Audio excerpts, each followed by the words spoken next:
Hey guys, so in this video, I'm going to be talking about if LeBron James or how much LeBron James is responsible for this loss in the finals. So I'm going to be talking about game 1, game 2, game 3, and they're going to lose, okay? He might get 1, he might get this game 4, but they're going to lose this finals. Rightfully so. It's the best team ever assembled. 73 win team gains Kevin Durant, you're going to lose. So yeah, let's just get into the video. All right, so let's talk about what happened in game 1. The game that will be remembered. The game known as the blunder of J.R. Smith. George Hill should have made the free throw. Without a doubt. Without a doubt, he should have made that free throw. But oh well, we somehow get the rebound. JR somehow gets the rebound from Kevin Durant that's boxing him out, okay? And then who knows what he's doing? He thought they were ahead, which is really unfortunate. Um, you know, LeBron's wide open. And it's just really unfortunate that happened. LeBron had 51, 8, and 8. So it's just terrible. And later in a press conference, JR says, he says, I knew, basically, is what he said. And we know that's not the truth. He just looks like an idiot because he just lied. When, she should have just, said, I messed up, blah, blah, blah, blah, blah, blah. People feel sorry for him. And then the memes, oh my gosh. The fact that he lied made it worse. And he mouthed the word, like we could read the lips of his mouth that I thought we were ahead right after the play happened. And I don't know if you guys saw this thing went viral, the Cavaliers bench after the play.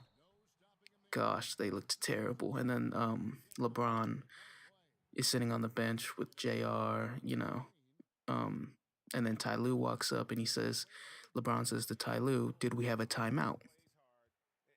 And, of course he says yes because they had one. And then LeBron, he puts his hands on his head. He starts freaking out. Rightfully so. I mean, Ty Lue should have called a timeout. But let's not put that all on Ty Lue. JR should have did this. George Hill should have did this. He should have made the free throw. JR should have called a timeout or shot it at least. Or should have hit LeBron, who was wide open, and it was terrible what happened in game 1, okay? Game 1 was horrible. And honestly, the only, I knew whenever they lost that game, or whenever the play happened, they weren't winning the game. And, you can say, there was still a game to go, but come on. That happens to you in the NBA Finals when you know your team's terrible. You're gonna mentally throw in the towel. You had a chance. And it's just like, really? It's like, think about it. He misses the free throw and JR just did what he did. And Ty Lue didn't call the timeout. And it's just like, what happened? Like, what more can he do? He had 51 at the time. And then later in overtime, he didn't shoot for the first 2 minutes, which I agree was bad. And then he scored, I think, like 2 in overtime. It was bad. But at that point, he's probably played like 48 minutes, 50 minutes. I'm sure he played about at least 48 minutes, including the overtime. So, the workload that he has is tremendous. So, okay, that's game 1. Terrible. Probably their only shot to win.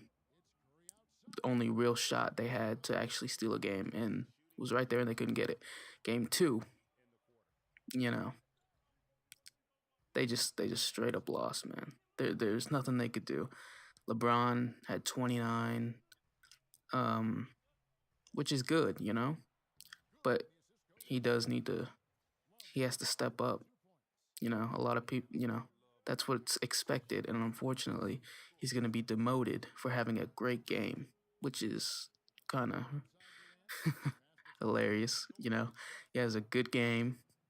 He had 29, I think 13 assists. I can't quite remember what he had in like his exact stats for game two, but I know he had 29 and at least he had a lot of assists and a lot of rebounds. You know, but here's something that I need to say. Why don't we get JR and put him on the bench? He's terrible. J.R. Smith is terrible, okay? And I was a huge J.R. Smith fan. Goodness, when he was on the Knicks. Gosh, that man was cooking. He was cooking. But now, mm-mm. I don't know what's happening with JR. And I mean, Ty Lue's keeping him out there because he's been in there with LeBron. He's been there with LeBron. They've been to the finals. He won a championship with LeBron. And yeah, throw him out there, but come on, it's not working anymore. Quit playing him 33 minutes, Ty Lue. What are we doing? He's not playing good defense. He's not hitting open shots.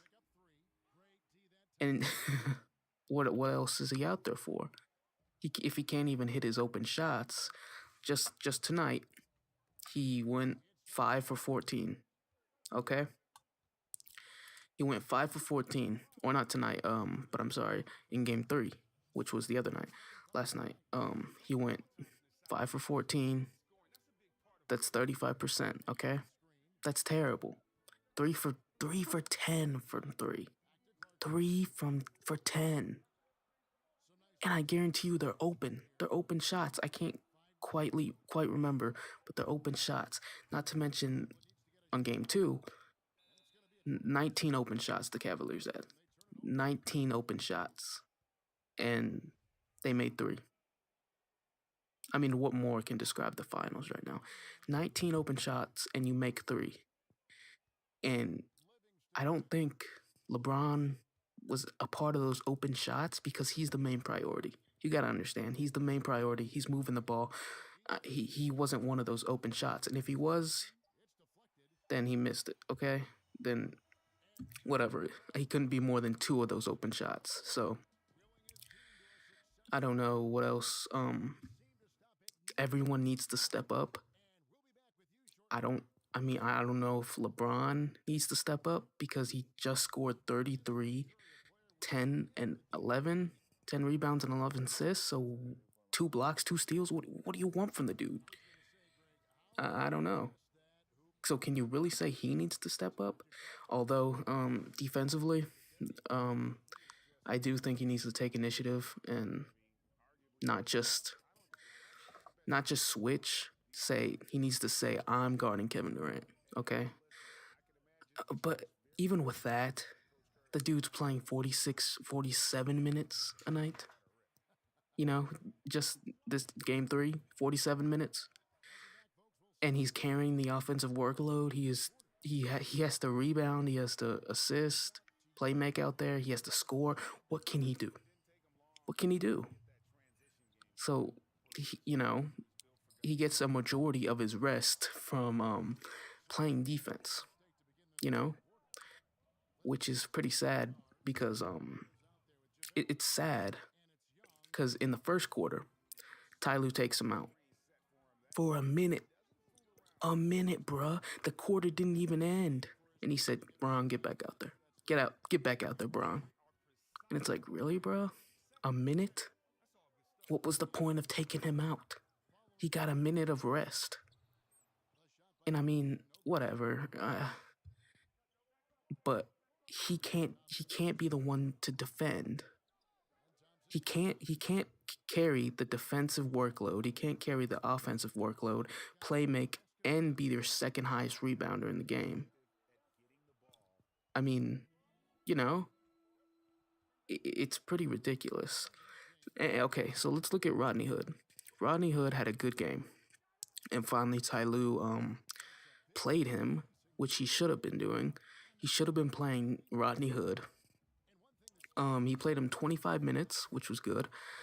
7 for 11. He did provide a good spark. He had a good game. But I mean, He had 15 points. You know, it's good, but it's just like, okay, what can we do? It's just not enough. Because when you got people like JR, you know, if 3 for 10 on 3 pointers, come on, bruh. And they're open looks. A good amount of them are open looks, makeable shots, and he's just missing them. He needs to be off the court. He is never in his plus minus is always negative. And he's not defending. He's not making open shots. What is he doing? Um, and then Kyle Korver, they're just not playing the man. He played 10 minutes last night, not less than game three. So, I mean, and I understand why you're not playing him, you know, pretty bad. He's a bad defender 1-on-1, but he is a smart team defender. Okay? Kyle Korver does not get enough credit for he's a smart defender. He may not be a great defender, but he's smart at it. He's good at taking charges. He's there, he's in the right spots, and he hustles. He hustles and tries very hard, which J.R. Smith does not. He does not try hard. And which one do you think has more athletic ability, Kyle Korver or J.R. Smith? Hmm. Hmm. Yeah, we know J.R. Smith is a better athlete than Kyle Korver, but he's not trying out there. So I don't know. I don't know what to do. But Kyle at least tries out there on defense. You know, he hustles, and what do you got to lose, bro? What do you have to lose? J.R. Smith ain't it. Change something. It's not working, bruh. Change that. Start Kyle Korver or put him in when Sean Livingston. And another thing with the Cavaliers, Sean Livingston, Kevon Looney is on the court, okay? And what they'll do sometimes is run out to them or stay locked onto them. No one is helping. Um, there was one play. It was, I'm pretty sure it was Kevin Durant. He had the ball at the top of the key. Sean Livingston was on the left corner, and Kevon Looney was on the right corner. They were both in the corners. Not 3-point shooters at all, especially Kevon Looney. Sean Livingston can't shoot threes, but he has a really good mid-range game. But they're not helping. They're not coming off of them as if they're lockdown shooters, as if it was Steph and Clay. Like, what are they doing? They need to know their personnel and actually help. You need to help the help the help defender, and help the primary defender, the on-ball defender, especially if it's Kevin Durant on. I forgot who it was, but it was like it wasn't LeBron. It was someone like, you know. I think it was George Hill. No. George was on Sean, and I think Jr. was on Kevin. Which, if I was out there, me, I would have been helping J.R. Smith because I'm on Sean Livingston or Kevon Looney. Someone needs to come off of them because they can't shoot. They are not good very good offensive players. Sean is a good mid-range shooter, but I mean, you can't just let Kevin Durant drive to the rim. Know your personnel. Help. Play help defense. I mean, I don't know what they're doing. Okay, and Kevin Love. Let's talk about Kevin Love. He's had a good finals run. Kind of. Kind of. I mean,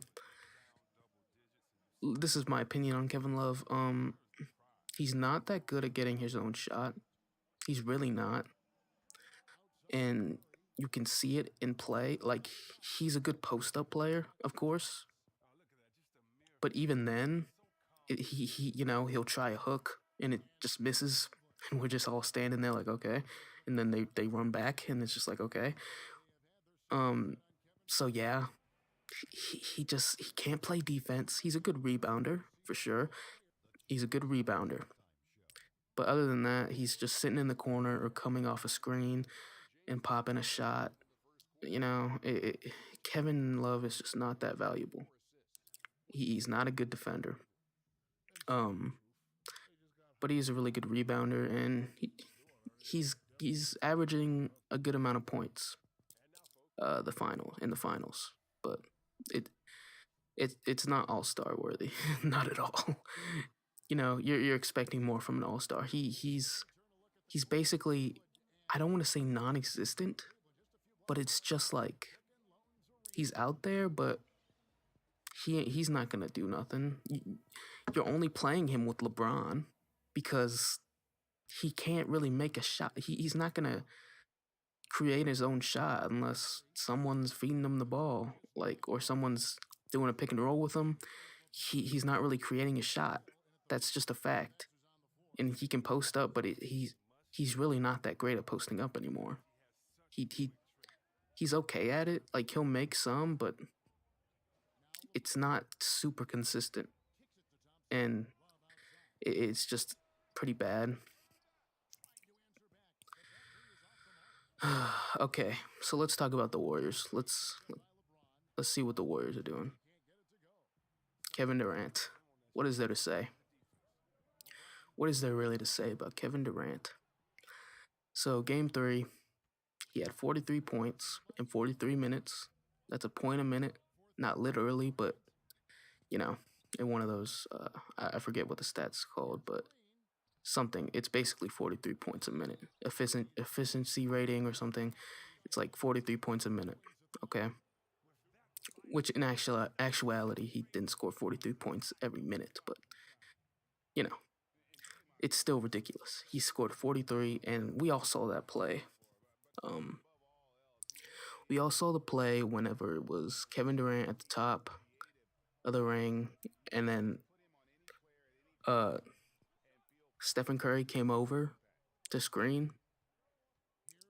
It was LeBron on Kevin Durant, and then Rodney was on Stephen Curry, and then Stephen Curry came over to screen, and Kevin Durant initially waved off the screen. He was like, "No, no, no, no, I got this. Let me get LeBron again, just like last year."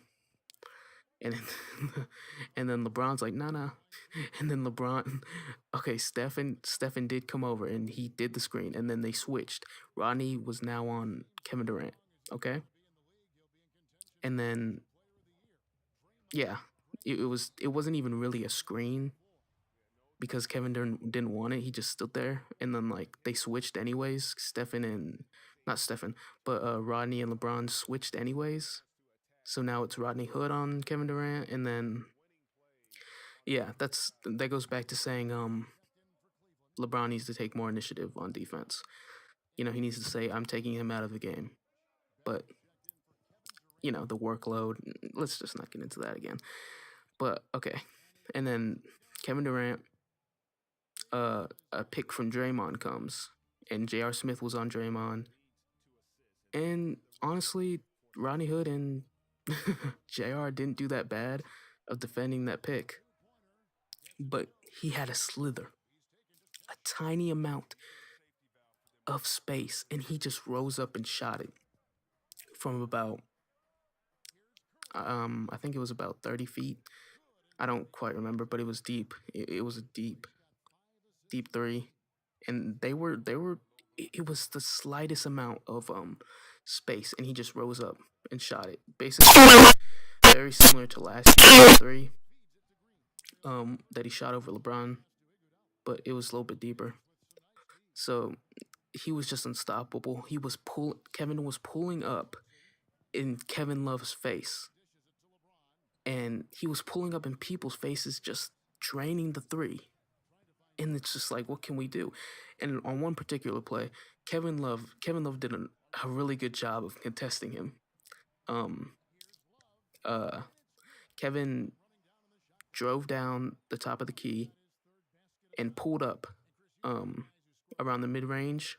And Kevin did a good job of contesting him. He's a big dude, 6'10", and he got up there. He jumped, and yeah, it was a really good contest. And he just drained it straight in his face. And then Kevin Love's just like, what the hell? What is this? He's got his head in his hands, like, what the hell can I do? What can we do against that? There's no guarding that. And that was the story of the game for the Cavaliers. There's no stopping Kevin Durant in that game. You know, it was ridiculous what the man did. He had 13 rebounds, 7 assists. I mean, the, the thing with Kevin Durant. Oh, and not to mention, he did shoot 65%, which is really good. But this is the thing with Kevin Durant. Stephen Clay, bad nights. 3 for 16, 3 for 16 from the field for Steph, 4 for 11 for Clay. That being said, it does not matter. No one's coming off Stephen Curry and Klay Thompson. It doesn't matter.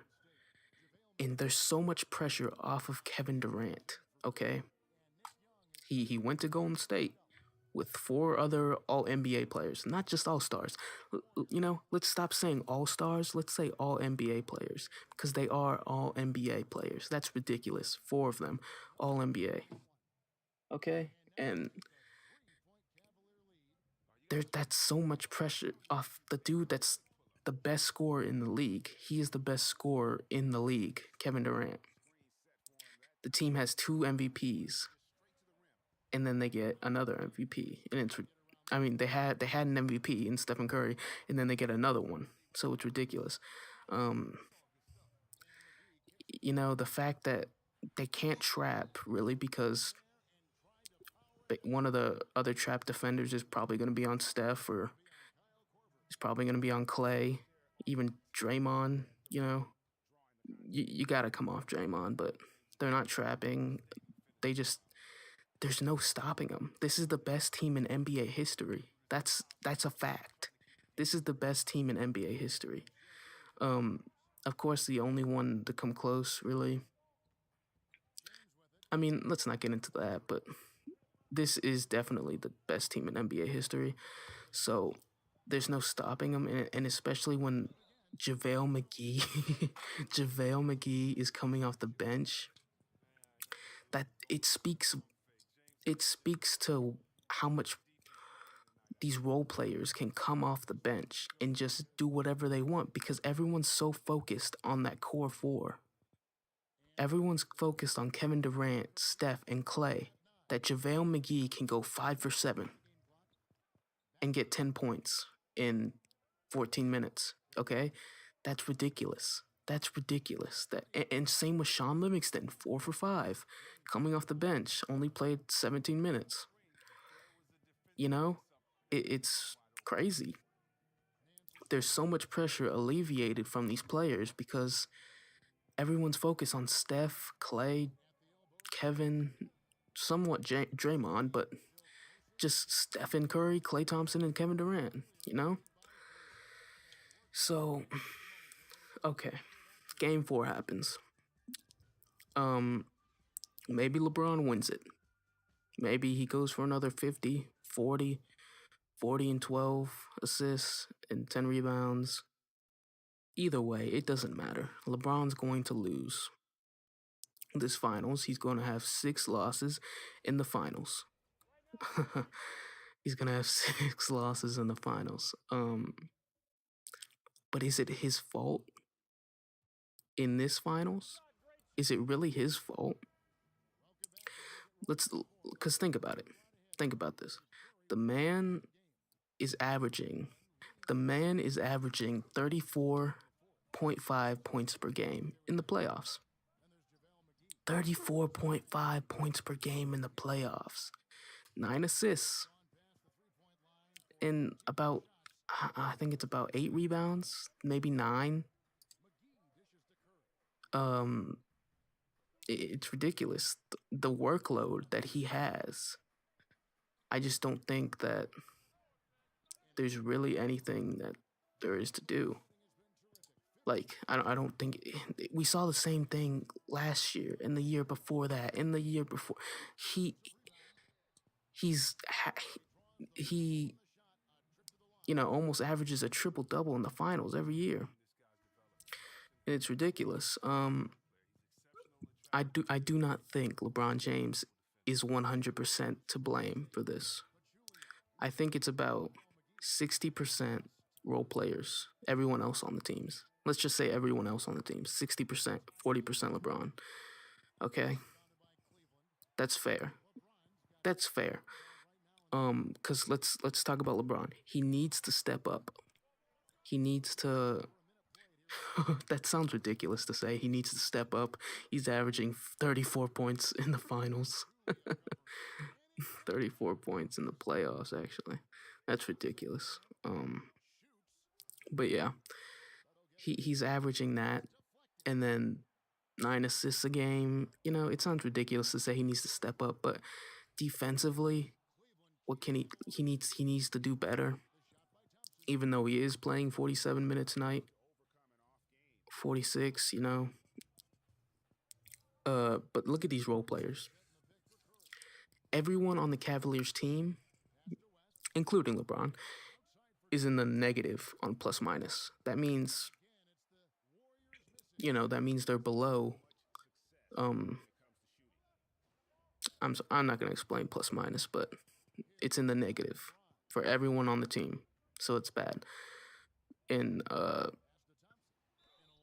they're not hitting open shots. J.R. Smith not hitting open shots, not defending. Why is he on the court? I don't know. I mean, Kevin Love can't defend. Uh, Tristan Thompson can't really score. He can't. He's not even defending very well. George Hill. I mean, misses the free throw. He's not defending very well. He's getting beat up on defense. They're switching Kevin Durant on him, and he's just sitting there like, what can he do? Poor dude. But you know, he's not scoring it. Larry Nance isn't doing much. He can either have 11 rebounds and 8 points, or he can have 2 points and 2 rebounds. They're so inconsistent, every single one of them, and it's ridiculous that they you can't even hit an open shot. Again, game two, 19 open shots the Cavaliers had. 3 were made. That just speaks volumes. So yeah, I'm just gonna leave it at 60% the team's fault, and then 40% LeBron's fault. I think that's fair. And unfortunately, the Cavaliers, um, unfortunately the Warriors, I'm sorry, will be winning the finals. Um, Now I will say this. Kevin Durant, I was a big fan. I really like Kevin Durant. How could you not? Fantastic player. But when he joined that team, it really hit me. I was so mad, just like the whole country, and people are saying they ruined basketball. And at some point you gotta say, yeah, I see where you're coming from, because it makes sense. Um, but the only way I think Kevin Durant can save himself, save his image, is to leave Golden State. You got two, bro. You got 2 championships. Okay. So I hope you proved what you're gonna prove. Okay, you're most likely gonna get MVP um for this finals. So you proved what you proved. Let's say you get 2 finals MVPs and 2 championships. Okay, you got that. Now it's time to get up out of there, bro. Okay. Y- it's just not good for the NBA. It's not good for basketball, the NBA. What is there to say?